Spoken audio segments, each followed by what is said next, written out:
Hello everyone. Welcome to Daily DIY number 11. So you may have heard today is April Fool's Day, April 1st. And I'm going to show you one more funny prank that you can do.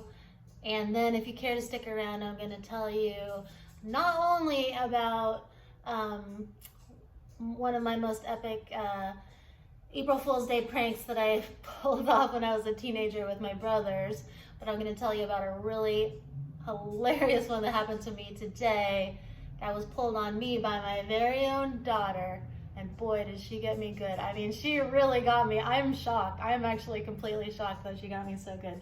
So I'll tell you about that after we're done doing the project. So our project for today, it's another one that you can tinker around with and do a variety of different ways. So what I did is, you may notice my little book here has some money hanging out of it.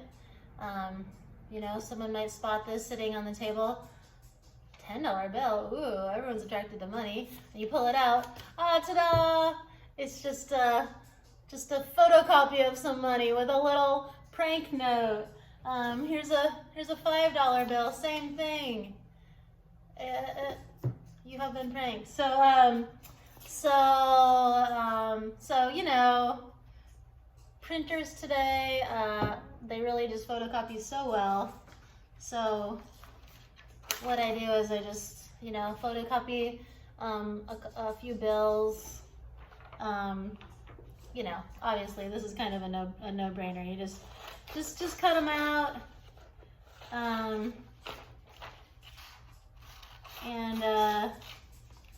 cut them in half. Glue a little message onto the back, and then, you know, mine were really hanging out, but you could have just a little hanging out, and seriously, it's a really good trick. It's just gonna catch everyone's eye, and they'll be like, oh, did I leave a $10 bill in that book? Ooh, or, you know, and then you'll really get them. Another quick little money prank is, if you have some money, get some thread, and I just used a dab of hot glue. I actually, I think you can pretty easily peel off the hot glue when you're ready to spend it. You could also just put a little piece of tape here. And then this is a hilarious prank. If you, let's see, you know, if this was just lying in the path and you were hiding behind a bush, and someone bent down to pick it up, and then you, like, you know, it skitters out of reach, or you could be under a table and this could be lying here. This white thread shows up pretty well on the blue tablecloth, but if it was a white table, you really couldn't see it. Anyway, you could have some fun. Just don't let them catch you, or you might lose your $10. Or you could just use a $1 bill, and then it's not quite such a big investment. Ooh, maybe sometime I'll do a magic theme, and I can show you this magic trick where you can set a bill on fire. Use it. That's a pretty fun one. So it's more of kind of like a science experiment. I don't know, magic, science, both kind of similar. So those are just some fun pranks you can pull with money. Just don't try to spend these, you get in big trouble. Obviously they're not printed on the back, so it'd be pretty hard to pass them off. So yeah, that's my little prank for today. And now it's story time. Okay, so let me see. First, I'm gonna tell you about the prank that my daughter pulled on me. So I'm just shocked at how she just got me hook, line, and sinker, because I would think it's hard to prank people on April Fool's Day because they're on the lookout for pranks. It's much easier to prank them the rest of the year. But she just totally got me. So we were here at tinkering school, and she had actually come to she wanted to sew a face mask. You know, people are wearing face masks to prevent the spread of coronavirus, and she also wanted to think of some pranks maybe that she could pull on her brothers or something. So she came over here. She made that ice cream prank, you know. Well, she made it a few days ago. anyway, she was just here. I was working on other stuff. I helped her with some stuff. Then a parent came by to grab something, and I was standing outside talking to them. And then Henny said she was leaving. She had her bike, so she got on her bike to ride home. And as I'm talking to this parent, out of the corner of my eye, I saw my car, which was kind of parked close to a neighboring business. And this caught my eye, that there was a parking violation on my car. And so I just got totally distracted from my conversation.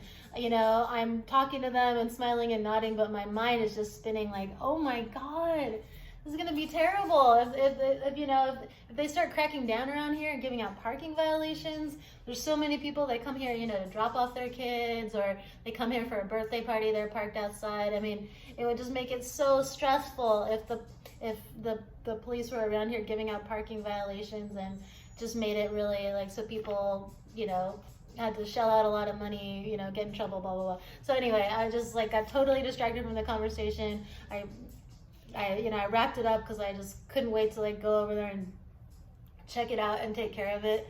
And so she left, and then I go towards my car and I pull it out. It looks really realistic. It has my, license plate number on it. And then as I start to read the fine print, it says, "This is not a ticket, but if it were within my power, I would make sure you never received another ticket again. Your parking skills are absolutely superb. The only thing you may have violated is parking too good. Your vehicle fits into the spot so nicely that I even took a picture of it to show my children later today so they can aspire to park as well as you someday." But it goes on and on. It's hilarious. So obviously she didn't write this. She didn't actually make this. I mean, if she did, then I would consider her a genius, which I already do, you know. But I'm sure she just found this on the internet. She printed it while I wasn't paying attention, and then she cut it out and put it on my car. And man, I mean, it's just really, really epic, because I just bought it so completely. I was so upset. So she really made me laugh, and she continued in a great tradition of pranksters, because I'm a fairly good prankster. My dad is an amazing prankster, and you're going to hear about both of us and our pranking skills in this next story that I'm going to tell you. So when I was probably about 14, and my parents had a house in this really small town called Camp Sherman, Oregon, and maybe I was 16 actually, because one of us could drive. So we lived in this really small sleepy town, and we were with a friend of ours who could drive, and then my other brother Mike, and I have another brother Cooper, who was, I guess he must have been 8 or something, 7 or 8, and he was not with us. He didn't know anything about what we were up to. Okay, so we were hanging out March 31st or something, the night before April Fool's Day. We came up with this amazing prank, and it was to go around and change the signs in the small town. I mean, not actually by defacing anything, but we just took white paper, Scotch tape, and Sharpies, and we just, taped over part of the sign and just changed what it said. So for instance, the school there is called Black Butte School, and we changed it to say Black Butts School. Oh my, so bad. There